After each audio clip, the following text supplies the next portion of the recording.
This is The Therapist's Couch with Virginia Corbett, licensed counselor, where professional insight supports personal growth. Join us for authentic conversations that inspire growth, healing, and hope. Welcome to The Therapist's Couch. In this episode, we shift the focus inward, exploring the toxic patterns we carry inside ourselves. We'll talk about guilt, avoidance, power struggles, and how to break cycles without shame. It's an honest look at growth, grace, and what it really means to heal from the inside out. Let's begin. Hi, Kiarra. Hi, Jenny. How are you? I'm good. I like doing this with you, so I always enjoy these times where we get together. Yeah. You?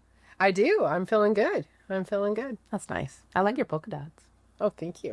Thank you. It's kind of nice play on your... Yeah, on my plaid situation. Yeah, We got like polka dots in plaid. Yeah. I like it. See what we did there? Kind of grooving together, but not, in our own lanes. In our own lanes, yeah. Oh, good. Well, kind of goes together with what we're going to talk about today. Yeah. Today I want to be really gentle with our people because last time we talked about toxic patterns outside of ourselves, how to identify toxic patterns like in our families. But today we're going to identify toxic patterns inside of ourselves. What patterns are we perpetuating? How are we contributing to some of the ways we don't want our life to go? This is next level stuff. It is. And I want to be especially gentle because you and I both are not about shame. Like I think it's harmful for your brain chemistry. I think it's harmful for you as a person. So our intention is not to add any shame, but it is for you to be able to evaluate what's going on with you. Absolutely. And be healthier if you want to be healthier. Yeah. And to change something, we have to own it. Yeah. We can't change something in ourselves if we don't own it. Yeah. So sometimes it requires that hard look. You're like, what's going on here? And one of the interesting things, it's a lifelong process. Yeah. It's that layer of the onion. You get the next layer and you're like, ooh, that was great. I'm done. No, I'm not. There's another layer. There's always another layer. Always. Can I do a quick little impromptu activity with our people? Absolutely. And you can do it with me. We could all do it. Anybody here? All right. Before we talk about all the toxic patterns that we're navigating inside, I want you to take a second. I want you to close your eyes. You can be our guinea pig for now. All right. And I want you to picture somebody in your life who loves you. Okay. You got them? I got them. Okay. Can you describe what their face looks like when you think about them loving you? They're smiling. They're smiling at you. I love that. When we talk about this, I want you to hold, you can open your eyes now if your eyes are closed. I want you to hold on to that picture, that there's someone here in the world who loves you and their face at you is smiling at you. And as we talk through all of that and we look at the icky stuff about you, chances are they probably already saw some of that stuff. They probably already know some of that exists and they still love you. And if you can hold on to that while we talk about the icky stuff, then you can get through it and still feel loved at the end. Yeah. And not to feel less. No. And not to feel shame and not to take on a whole bunch of other stuff that you don't need to take on. You are already loved because you thought of a person just now. I love that. What a great exercise. Thank you. It just Yeah. Ready? I'm ready. Okay. I'm ready. Where are we starting? Well, we're going to talk about unhealthy patterns. Just some of the unhealthy patterns that we might recognize in ourselves. It's easy to recognize in others, but... And more fun to recognize in others. Yeah. Than to recognize in myself. Yes. Yeah. Kind of going down some of the unhealthy communication patterns like guilt, avoidance, power games. Yeah. Who's going to control this thing? Role locking. Oh, okay. That one we'll have to talk about it later. Yeah, but those are some unhealthy things. And, there's a lot about that comes from, feeling like we're abandoned or, there's a lot of reasons why we fall into those things. Some of those are kind of protection, some of those are things we do to protect ourselves. And some of those things are things we do because our families did them and they seem okay. Yeah, they're our normal. Yeah. They're what we've seen. Yeah. They're what we've known. It's hard to change sometimes. Yeah. Yeah. I don't think people when we have less than desirable characteristics, I don't think we want to have them. I don't think we want to be unhealthy or bad or any of those other kind of things. I think in our hearts we want to be as healthy and as good and as, you know, virtuous as we can. And sometimes stuff just gets in the way of us being able to be that. Yeah. What do you do when you're hurt? You know, what do you do when someone hurts you? Right. What's your reaction? Right. And you just react the ways that you've seen, the way that you know, and then later on you might look back and say, man, that wasn't the best. But it's what you chose in the moment. So, you know, when you're doing those things, when you see yourself doing, you can see those in others. When you're doing those things, you know, why are they toxic? What makes those things toxic? And when we talk about toxic as in relationships, they are toxic because they block us from having a good relationship. They block us from having a healthy connection. They block, you know, so that's what makes things toxic. Yeah. Yeah, toxic is a hot word right now. It's like a hot button, psychology, sociology, TikTok, Instagram, which we love, word. But when I think about toxic, I think about that little triangle symbol that's like hazardous, caution, and it has like the skull in there or whatever. Yeah. I think about that same symbol, and it comes from this idea of poisonous. It's this idea that there is health, and then there's something that's added to your body that's slowly poisoning it and decaying its ability to be the thing that it was. If it is a grape and you poison it, it is not functioning like a grape anymore. And now it's going to go in your body and it's going to break down your cells and it's going to make you feel sick. These things that are toxic in our lives are poisonous for our dreams, for the kinds of relationships that we want to have, for our beliefs about ourselves. These are the things that take them and decay them. And that's why we want to identify them, because who wants to be walking around with poison in their body? Well, you know, things that are toxic distort our relationships. Yes. But they ultimately distort our ability to be our best self. Yeah. And we want to be. Yes. Yeah. And we're meant to be. Yeah, I think so. Absolutely. You wouldn't be watching this podcast if you also didn't think so. Yes. Yeah. Yeah, for that's sure. 4,000 self-help books later. Yeah. I want to be my best self. I want to be my best self. So I've read them all. And we're trying, you know. Okay, so can we break down each one of those things that you said for the toxic patterns? Absolutely. Yeah? Okay, what's our first one? The guilt. Okay. The guilt. Like when we're feeling that guilt, how to spot them in yourself. You know, when you're making someone else feel, when you're manipulating using guilt. Okay, you gotta say more about that, because when I'm working with clients, often people manipulate using guilt and they don't recognize that this is that. They don't recognize they're using manipulation. It feels like what they should be doing. So can you talk a little bit about that? Yeah. Well, you know, it's sure easy to see in other people. When someone is laying the guilt on you, it's easy to see that, but it's kind of hard to see in yourself when you're doing it to someone else. Yeah. You know, it's kind of like, at all costs, I want this person to do this thing, so I'm going to do whatever I can to get them to do it. If I have to make them feel bad to get them to do it, if I have to kind of twist the truth of what's happening here to get them to do it, then I will. And I think when we do that kind of thing, obviously we harm our relationships, but also we harm ourselves, because this is how we're handling our relationships. And we discussed that these things are toxic and they're poisoning for us. Absolutely. So us using poison for others is still poisoning us too. It is. You know, and then there's the emotional tells.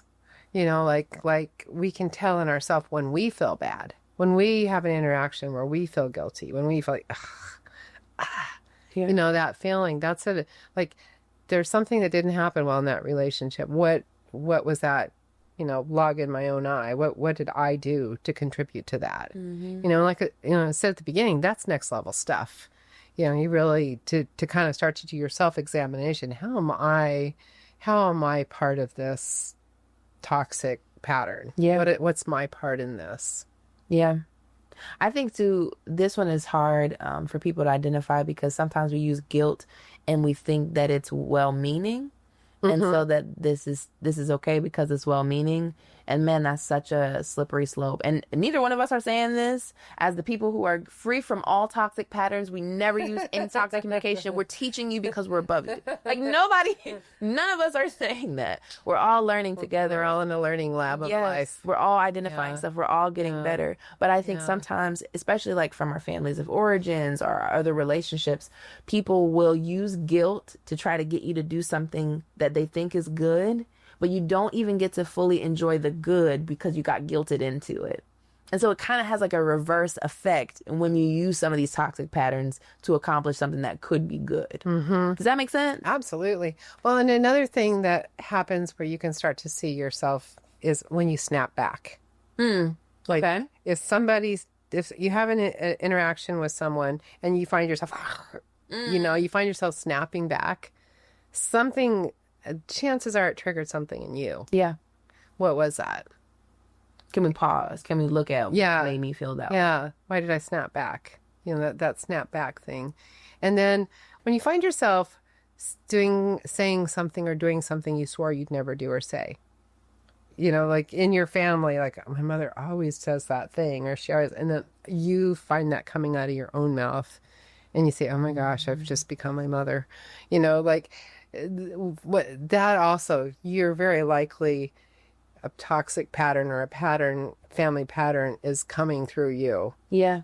Mm-hmm. And I think you can kind of judge if this is toxic or not, because we're going to always receive inherited family patterns. Like we don't even have a choice all the time in what patterns we receive because they're the first ones that we've seen. They started the schema. The first time I saw somebody make a taco, that was the first thing in my mind. I was like, that's how tacos are made. Now I know there are many ways that you can make. You can make them and make a little consomme and dip it with cheese. And I'm going to eat that after this. Actually, I've decided. But the first thing that you see is usually the schema for how you think this should be done. So we're always inheriting patterns that we may or may not have noticed. Mm-hmm, mm-hmm. But you can identify if these patterns are toxic by identifying the way that they affect you and the person that you're doing them on. Anytime you do the guilt thing with your spouse, I'm thinking about spouses, I see this often. Yeah. Do they leave that feeling like, man, I just love my wife so much more. I just with her. Or do they leave like, don't talk to me. Yes. I'm going to the kitchen. I'm going to the garage. Like, leave me alone. That's kind of an indicator. Might not be great. I'll have a true confession here. I recently identified a toxic pattern in myself. Okay. That I didn't realize I had. My daughter said to me, Mom, why do you always get upset when I don't contact you enough, but you don't, when my brother doesn't, you seem to be okay with that. And I really had to do I'm like, that's kind of true. And I really had to do some real examining of myself and my own strange abandonment issues. And I'm like, you know what? That's on me. That's not on you. Wow. That's totally on me. Did you say that to me? Yeah, I did. Oh my gosh. Because I'm like, you're right. And I do that to you, and I've done that to you for a long time, and I don't know what's, that's my therapy, that I need to work on that. That was just, but I was like, it was a real like, whoa, but I identified that in myself, and I thought, wow, and I still need to work that out, but, obviously it's pretty emotional, but I'm like, whoa, I didn't even know, that I was doing that, and when I think about it, I've got some interesting things where I feel abandoned, in relationships. Someone walks out of a room when I wasn't quite done talking, or there's times like, I'm like, what's with me in that, but I didn't even really recognize that till she said that, and I'm like, wow, Here's the thing. Can I just acknowledge, one, how beautiful your vulnerability is in this moment, but two, how healing it is, I think, for anybody who watched this, to hear that a mom could hear their kids say, you have a double standard on me that's hurting me. And the mom reflect on it and come back and say, you were right. I can't tell you the number of people in my, you're healing people just to hear that can exist. Thank you. Because yes, I'm so glad you shared it, because that's not in everybody's experience. Yeah. And if you don't see it modeled, you start to lose hope that can exist. And here you are giving hope back. to the world, Nice. to everybody in the world. But I mean, I do think, I do want to grow. I do want to be my best self.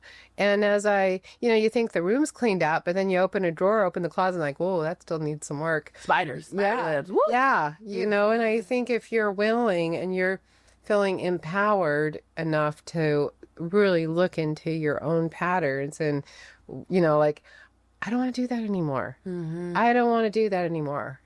I care about the people in my life too much for me not to get myself together, and to keep doing this to that, to the people I love. Yeah. And I've gotten to know you as a woman and a mom as we've done all this together, the podcast, working together, the book, all the things we've done together. And I think something that is beautiful, your heart was never to do any of the things that have hurt your daughter to your daughter. Like you always talk to me about how much you love them. Yeah. And so this really was a blind spot for you. Yeah, it was. And it was. They're blind spots for a reason. They're spots we can't see until somebody says to us, hey, have you noticed if you look over your right shoulder, there's something there that's causing an issue. And I bet you that's so many people's experience. Yeah. So many people have caused harm, but it's really not their intention. And one of the things I say as a therapist is, if you hear something you've never heard before, that's probably because you're healing, because your psyche won't allow you to hear things until you're okay to hear it. Wow. It'll just block it out. Yeah. You're going to have your blinders on and you're not going to hear things. And then when you have something like, whoa, that's real. You're growing. You're growing. And that's a real indication of your own healing. Mm-hmm. Oh, that's so good, Jenny. Okay, what other patterns should we be looking for? Well, the snap back, the leave feeling guilty and small, the saying things you swore you wouldn't, the kind of like examining yourself. But I think looking at the patterns, but then deciding how you want to break them, when you want to break them. Like, so identifying the patterns and then saying, does this serve me? Does this serve me in my relation? Because some patterns are fine. You might, like, you know what? I can live with it. Mm-hmm. And they're fine with you and you're fine with them. This is how I'm setting good boundaries, or, it's okay. So identifying the patterns, deciding if you do want to break it. And then if you do, take the time to visualize something different. Take the time to try something, like experiment. Like, okay, I usually do this. What if I try this? Yeah. Yeah, you mentioned role locking earlier. Yes. As one of the toxic patterns that we can perpetrate. And role locking, if I understood that right, is just the idea that people in our lives can never become anything except the way we think about them. And, I wanted to acknowledge earlier when you were talking about role locking, and now you're saying, we want to start thinking about how we break these toxic patterns. We're identifying them. We're deciding if we want to do something about them, and then how we break them. When I'm thinking about role locking, which is just essentially, I have a thought about what your role is, and I never let you leave. I lock you in that role. Let's say, for example, I talked to my siblings about this recently. I am an older sister, and they think about me as an older sister.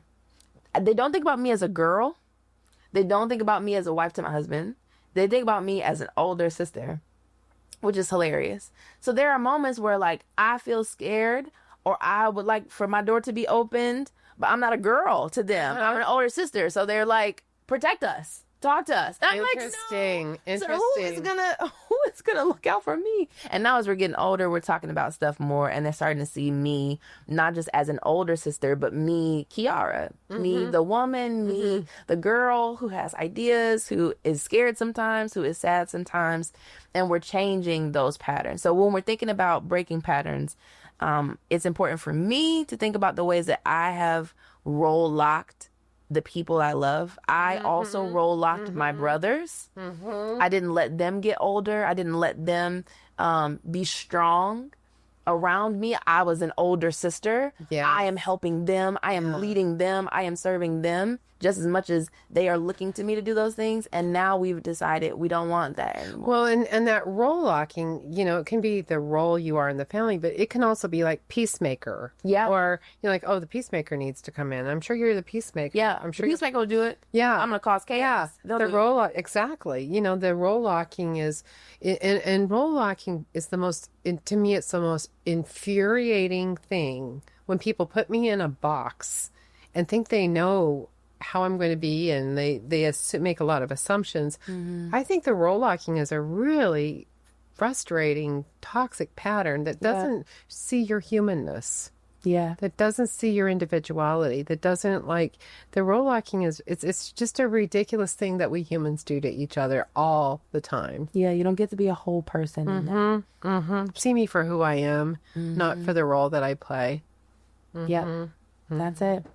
In another one, this is power games. As you're doing your examinations, the power games. And that's a real easy one to do a generational pattern with. The person who is the power person who did the abusing, then when they get older, the person who was in the spot of the abuser becomes the abuser. Yeah. Yep. Switches over, and it's my turn now, Yeah.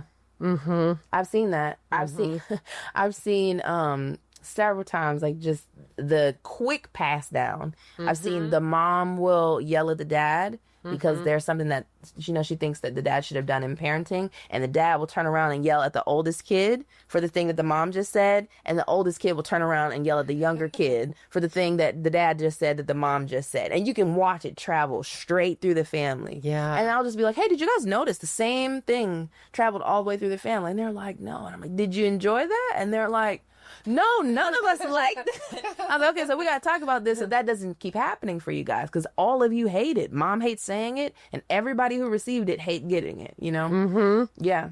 That's that power stuff. And then the other one is avoidance. And, I think, I was saying earlier, as far as like me and like realizing like, oh, I've got some abandonment issues, right? I think that pairs really perfectly with someone who's an avoidant. Like in those relationships where someone is an avoidant and won't talk about it, or, and the avoidant, it's a really toxic pattern because you can pretend like it doesn't. You can pretend I didn't do anything. We're fine. Everything is fine. Oh, what's your problem?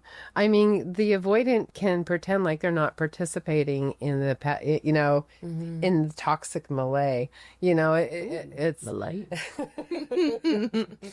the toxic struggle. They can. Being an avoidant, you're like, oh, but they're setting the bombs left and right. They're setting they're putting the bombs in place. Yeah. I've seen people, they heard from their parents or from their family culture, you're just being dramatic. Yes. Come have a seat. Yeah. And then, they pass that down, and then they notice themselves sitting at a table and someone's telling a story that's important to them or whatever. And they're just like, oh, you're just being dramatic. Come sit down and eat dinner. And they catch themselves and they hear themselves say the thing they've heard. Exactly. And they realize, I'm perpetuating this pattern. And it's that same avoidance. Yeah. I didn't want to navigate empathy with you. I didn't want to feel with you in that moment. I didn't want to get into stuff that would be challenging for me. So I'm just going to tell you, you're being dramatic. And I'm going to get to keep going about my day like things a little are okay. gaslighting going on there. Yeah, you're fine. Yeah. And you're very much not fine. Yeah. What's wrong with you? Yeah. Yeah. And that's avoidance. And we don't always recognize it, but sometimes we do it. Sometimes we do it. So, looking at the toxic patterns, and then what about breaking them? What about fixing them? What about addressing them? Yeah. I mean, as well as I know, it's really challenging to break something that you don't see. And I think you have to, you don't have to, you can do whatever you want. But if you want to grow in this area, it's really good to identify these patterns. And then see if you can open up your heart for people who are trying to talk to you about them around you. Because I think if you have some good relationships left over, still hanging on, people in your life would want to talk to you about this stuff. Yeah. And maybe you haven't been open to it up to this point, or maybe you didn't know, or they haven't broached the conversation. Whatever it is, noticing is the first step to change. Absolutely. And maybe you do some reflection, maybe you receive some reflection, but once you notice, you have the ability to start changing. And then once you notice, you identify it, then when it comes up, notice it every time. Like, oh, I'm doing that thing again. Yeah. Doing that thing again. Oh, there's that again. There's that again. Yeah, I'm wanting And to then avoid. don't do what you usually did. Yeah. Like don't do the thing that usually was the next thing. You know, identify what that thing is that you do. And instead of doing the avoidance, sit down and say, let's talk about that. You know? I tell my people, try anything. Just try anything different in that spot and see what happens. Like if I usually, if you come to me, you're going to say something and I'm used to saying, oh, you're fine. Try anything else. Say nothing. See what happens. Say, oh, that was hard. Say, blah, blah, blah, blah. It doesn't matter. You just want to start seeing if you can do something else in that pattern. Like it's stuck in it. Just see how it feels in your body to try out something else. Because we're not looking for perfection, rightness at first time or second time. You're learning. Yeah. So give yourself some space to learn. Well, space and grace. Yeah, to grow. And that's the last thing is give yourself grace. That's it. Give you the people you love grace. Yeah. You know, in the relationship lab of human existence. Yeah. Give yourself. It's hard being a human in the world. Give yourself a break. Yeah. No, and I think that's so reasonable. Yeah. Yeah, you have to. So a challenge. Okay. Thought about a challenge to challenge Everybody, me. Yes. I'll take a challenge. Everyone. Us, them. Would be to just identify a pattern. Identify a toxic pattern that you might do in this next upcoming weeks. Like, what is something I do that I might identify? And not do anything about it. Just notice it. Oh, I had one come up immediately when you said that. So whenever we end this podcast, I'm going to go sit down and be like, man, I noticed I do this. Do I want to break it? Oh, can I just say this before we end? Sometimes I don't want to break it because the pattern benefits me so much. And I have to really choose, like, is this relationship more important than the benefit I'm receiving from my toxic pattern? I'll tell you what it is. I don't like to hear no. I want it to be yes all the time for anything that I ask for forever. And sometimes my husband is like, no, we have a budget. No, you can't stop here. And you made the budget. Like, you didn't give yourself any money for this. I'm saying what you said. That's what he'll say to me. And I'll be like, we're fine because, and I want to do all the stuff. I want to manipulate him into saying yes so I can get this sandwich. It's usually about food too. I like want to manipulate him into like letting me get food, or I want to like intellectualize it. I want to do all kind of stuff to get a sandwich. And I'm like hurting my relationships for a sandwich. And when I think back about it, I'm like, dang, I don't love this sandwich more than I love my husband. But in the moment, I feel so hungry. Yeah. So hungry. Help me, Lord. You know, and so I realize as I'm reflecting now, a lot of this comes from I don't want to be told no. I want to be told yes all the time. And that can be damaging for my relationships around me. And this is one of the moments where it's like, dang, this is just not, it's just not about me. It's not about me. It's not about me getting a sandwich every time I ask for a sandwich. And I married a husband who wants to give me a sandwich. Oh. Like, he actually loves me. He's not trying to withhold food from me. He's not trying to starve me in a basement somewhere. Like, that's not who he is. So I don't have to manipulate him to get what I need. Yeah. I can agree with the budget that I made. My goodness. So I'm going to reflect. I'm going to take your challenge and I'm going to reflect. And I wonder what our people's reflections will be too. Yeah. I'd like to find out. Yeah. Let us know. Thank you for joining us on The Therapist's Couch, presented by the Sozo Wellness Institute. We hope today's conversation offered you insight, inspiration, and a sense of connection on your journey toward authentic living. If you found value in this episode, please consider subscribing, leaving a review, or sharing it with someone who might benefit. To continue the conversation and access additional services, follow us on Instagram or TikTok at the.therapists.couch or visit our website at sozowellnessinstitute.com. Until next time, please be well.